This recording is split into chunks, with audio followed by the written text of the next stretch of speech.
आज मैं आपको बताऊंगी अंग्रेजी में बातें करना, चाहे आपको फेस टू फेस किसी से बात करनी हो या फिर व्हाट्सएप, फेसबुक या इंस्टाग्राम के थ्रू चैटिंग करनी हो।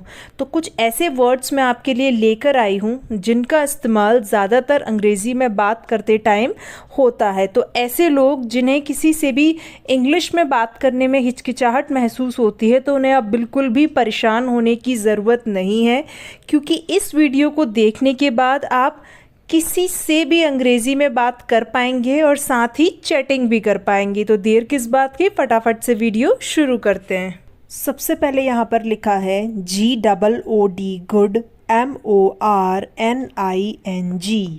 इसे हम पढ़ते हैं गुड मॉर्निंग। क्या पढ़ते हैं इसे? Good morning. और गुड मॉर्निंग का मतलब होता है शुभ प्रभात। गुड मॉर्निंग का क्या मतलब होता है? शुभ प्रभात। और गुड मॉर्निंग सुबह सुबह बोला जाता है किसी को भी। जैसे आप सुबह के टाइम पे आप किसी से मिल रहे हैं तो आप हिंदी में क्या बोलते हैं? नमस्ते बोलते हैं, है ना? नमस्ते बोलते हैं ना। और इंग्लिश में आप क्या बोलेंगे? किसी को भी सुबह के टाइम आप मिलेंगे तो आप बोलेंगे गुड मॉर्निंग। चाहे वो आपसे बड़ा हो या छोटा हो, हर किसी को आप बोल सकते हैं गुड मॉर्निंग। और गुड मॉर्निंग का मतलब हुआ शुभ प्रभात। ठीक है। फिर है GOOD, AFTER आफ्टर NOON। इसे हम पढ़ेंगे गुड आफ्टरनून। क्या पढ़ेंगे इसे? Good afternoon. और गुड आफ्टरनून का मतलब होता है शुभ दोपहर। गुड आफ्टरनून का मतलब क्या होता है? शुभ दोपहर। और गुड आफ्टरनून हमेशा दोपहर के टाइम पे बोला जाता है। ठीक है। जब भी आप दोपहर के टाइम पर किसी से मिलेंगे तो इंग्लिश में हम क्या बोलेंगे? Good afternoon.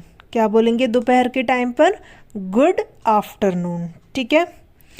फिर है GOOD, गुड, EVENING। इसे हम पढ़ते हैं गुड इवनिंग। क्या पढ़ते हैं इसको हम? Good evening. और गुड इवनिंग का मतलब होता है शुभ संध्या। क्या मतलब होता है गुड इवनिंग का? शुभ संध्या। और गुड इवनिंग हमेशा शाम के टाइम पर, यानी कि संध्या के टाइम पर बोला जाता है। तो शाम के टाइम आप जब भी किसी से मिलेंगे, शाम यानी 4 बजे के बाद शाम हो जाती है। ठीक है। तो 4 बजे के बाद जब भी आप किसी से मिलेंगे तो आप क्या बोलेंगे? Good evening. ठीक है। चाहे आपसे बड़ा हो छोटा हो, इससे मतलब नहीं है। आप किसी से मिलते हैं, इंग्लिश में अगर आपको कुछ बोलना है तो आप बोलते हैं गुड इवनिंग। और 4 बजे के बाद बोला जाएगा। ठीक है, शाम के। और गुड आफ्टरनून कब बोला जाता है? 12 बजे से 4 बजे तक या 3 बजे तक आप बोल सकते हैं गुड आफ्टरनून। ठीक है, दोपहर के टाइम पे।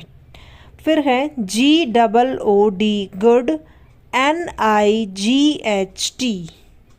इसे हम पढ़ते हैं गुड नाइट। क्या पढ़ते हैं इसे? Good night. गुड नाइट का मतलब होता है शुभ रात्रि। गुड नाइट का मतलब क्या होता है?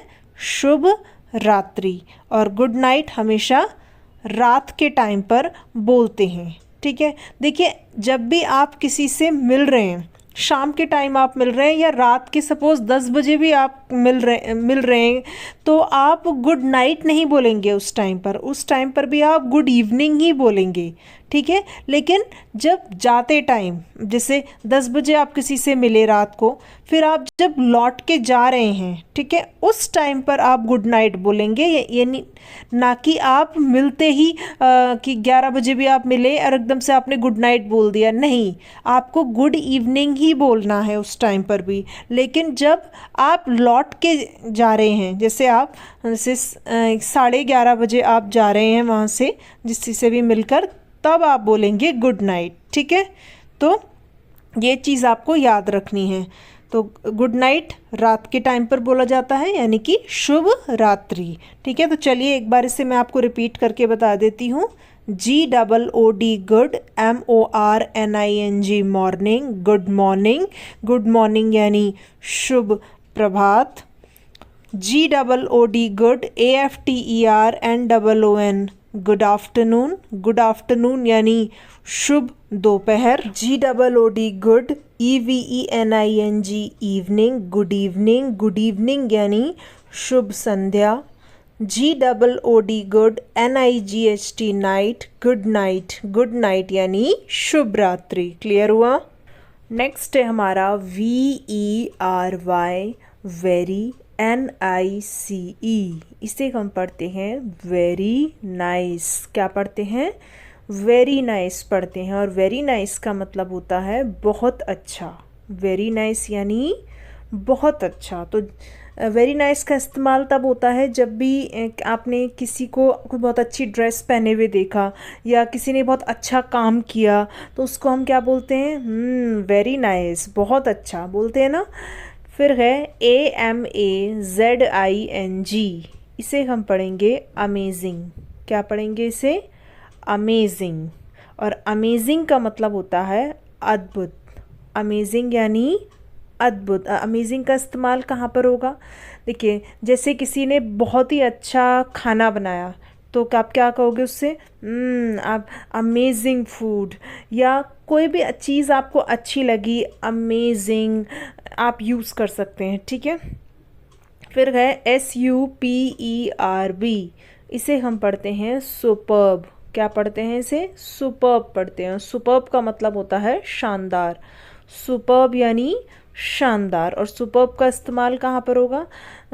जब भी कोई चीज़, जैसे किसी ने बहुत अच्छा डांस किया या किसी ने बहुत अच्छा गाना गाया, तो आप क्या कह सकते हो? सुपर्ब। या फिर कोई भी अच्छा आपको खाना, कोई कुछ चीज़ अच्छी लगी, किसी ने कुछ अच्छा बनाया आपके लिए, तो सुपर्ब। ठीक है, शानदार। तो सुपर्ब यानी शानदार। तो यानी कि जहाँ पर भी आपको तारीफ़ करनी है किसी की, ठीक है, तो वहाँ पर आप इन शब्दों का इस्तेमाल कर सकते हैं। फिर है CUTE, इसे हम पढ़ेंगे क्यूट। क्या पढ़ेंगे? क्यूट। और क्यूट का मतलब होता है प्यारा। क्यूट यानी प्यारा। और क्यूट का इस्तेमाल कहाँ पर होगा? क्यूट का इस्तेमाल हम करेंगे किसी बच्चे के लिए करते हैं, या तो कितना प्यारा बच्चा है, कितना क्यूट है। या कोई बड़ा भी है तो वो बहुत ही बच्चा टाइप का लगता है, क्यूट सा लगता है, एकदम गोलू मोलू सा, तो उसको भी हम बोल सकते हैं आप कितने क्यूट हो, कितने प्यारे हो। ठीक है। ये टेडी बियर होते हैं, उन्हें हम बोलते हैं कितना क्यूट है टेडी बियर, कितना प्यारा है ना। तो कोई भी चीज़ क्यूट है, प्यारी है, तो उसके लिए हम क्यूट का इस्तेमाल करेंगे। फिर है INCREDIBLE, इसे हम पढ़ते हैं इनक्रेडिबल। क्या पढ़ते हैं? इनक्रेडिबल। क्या पढ़ेंगे? इनक्रेडिबल। इनक्रेडिबल का मतलब होता है अविश्वसनीय। इनक्रेडिबल यानी अविश्वसनीय। ऐसी चीज़ जिस पर आपको विश्वास ना हो। ठीक है। कोई भी चीज़ आपने सुनी, वो आपको उस पर आपको विश्वास ही नहीं हो रहा, कैसे हो सकता है, तो आप क्या कहोगे?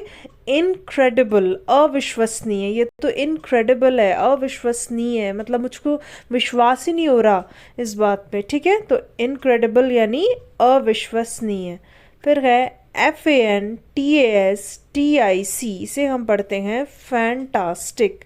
क्या पढ़ते हैं इसे? फैंटास्टिक पढ़ते हैं। और फैंटास्टिक का मतलब होता है ज़बरदस्त। फैंटास्टिक यानी ज़बरदस्त। तो यहाँ फैंटास्टिक का इस्तेमाल भी आप तभी करेंगे जब आपको किसी की कोई चीज़ की तारीफ़ करनी है। अरे फैंटास्टिक, क्या खाना बना था, फैंटास्टिक। या किसी ने बहुत अच्छा डांस किया, फैंटास्टिक, ज़बरदस्त, इस तरीके से। ठीक है। तो चलिए एक बार इसे रिपीट कर लेते हैं। VERY very, NICE nice, very nice. Very nice यानी बहुत अच्छा। AMAZING अमेजिंग, अमेजिंग यानी अद्भुत। SUPERB सुपर्ब, सुपर्ब यानी शानदार। CUTE क्यूट, क्यूट यानी प्यारा। INCREDIBLE इनक्रेडिबल, इनक्रेडिबल यानी अविश्वसनीय। FANTASTIC फैंटास्टिक, फैंटास्टिक यानी ज़बरदस्त। क्लियर है? नेक्स्ट है हमारा WHAT, इसे हम पढ़ेंगे वॉट। और ये अपॉस्ट्रोफी एस करके है, तो ये बन गया वॉट्स। क्या बन गया? What's, UP up, what's up. क्या पढ़ेंगे इसे हम? व्हाट्सअप पढ़ेंगे और व्हाट्सअप का मतलब होता है क्या चल रहा है। व्हाट्सअप यानी क्या चल रहा है। और व्हाट्सअप का इस्तेमाल हम तब करते हैं जब आप किसी अपने फ्रेंड्स से मिल रहे हैं, ठीक है, जिससे आपका इनफॉर्मल रिलेशन है, कोई आपसे छोटा है या आपका कोई फ्रेंड है इस टाइप से, तो आप उससे मिलते हैं तो आप उससे इस तरीके से बोल सकते हैं, हे व्हाट्सअप क्या चल रहा है, इस तरीके से, ठीक है। तो व्हाट्सअप यानी क्या चल रहा है। फिर है WHO who, ARERYOU, who are you. इसे हम क्या पढ़ेंगे, who are you. Who are you का मतलब हुआ कौन हैं आप। हु आर यू यानी कौन हैं आप, ठीक है। तो ये कब हम इस्तेमाल करते हैं, जब भी आप किसी से मिलते हैं और आप उसको जानते नहीं हैं, या आप फ़ोन पे बात कर रहे हैं, आप उसको नहीं जानते, तो आप उसको कैसे पूछ सकते हो कि आप कौन हैं, यानी हु आर यू। इस तरीके से पूछते हैं ना कि आप कौन हैं, हु आर यू, मैं आपको नहीं जानती, तो हु आर यू यानी कौन हैं आप। फिर है LET, लेट, IT, BEB। इसे क्या पढ़ेंगे हम, लेट इट बी। क्या पढ़ेंगे, late it be. Let it B का मतलब हुआ रहने दो। लेट इट बी यानी रहने दो। अब इसका इस्तेमाल कहाँ पर होगा, जैसे हम बोलते हैं ना कि अरे यार छोड़ो, रहने दो, लेट इट बी। जैसे हम कभी तंग आ जाते हैं किसी चीज़ से, तो अरे यार छोड़ो इसको, लेट इट बी, तो ऐसे बोलते हैं ना, तो इस वहाँ पर आप बोल सकते हैं लेट इट बी, ठीक है। लेट इट बी यानी रहने दो। फिर है TAKE, टेक, CARE, केयर। तो इसे हम क्या पढ़ेंगे, टेक केयर। टेक केयर यानी ध्यान रखना। टेक केयर का मतलब क्या होता है, ध्यान रखना। और टेक केयर हम किसी को भी बोल सकते हैं, जैसे आप किसी को बोलना चाहते हो कि अपना ध्यान रखना, तो उसको आप इंग्लिश में क्या बोलोगे, टेक केयर बोलोगे। क्लियर है। तो चलिए एक बार इसे हम रिपीट कर लेते हैं। WHAT' बन गया what's, UP up, what's up. What's up यानी क्या चल रहा है। WHO who, ARERYOU, who are you. Who are you यानी कौन हैं आप। Let, LET, let, IT, BEB, let it be. Let it be यानी रहने दो। TAKE, take, CARE, care, take care. Take care यानी ध्यान रखना। क्लियर हुआ। तो आज की वीडियो को करते हैं हम यहीं पर एंड। आई होप कि आपको समझ में आया होगा। कोई भी प्रॉब्लम है, कोई भी डाउट है, तो आप बेझिझक नीचे कमेंट सेक्शन में पूछ सकते हैं। वीडियो अच्छी लगी हो तो वीडियो को लाइक ज़रूर करना, सभी अपने फ्रेंड्स के साथ शेयर करना, और अगर आपने चैनल को अभी तक सब्सक्राइब नहीं किया है तो सब्सक्राइब भी करके जाना।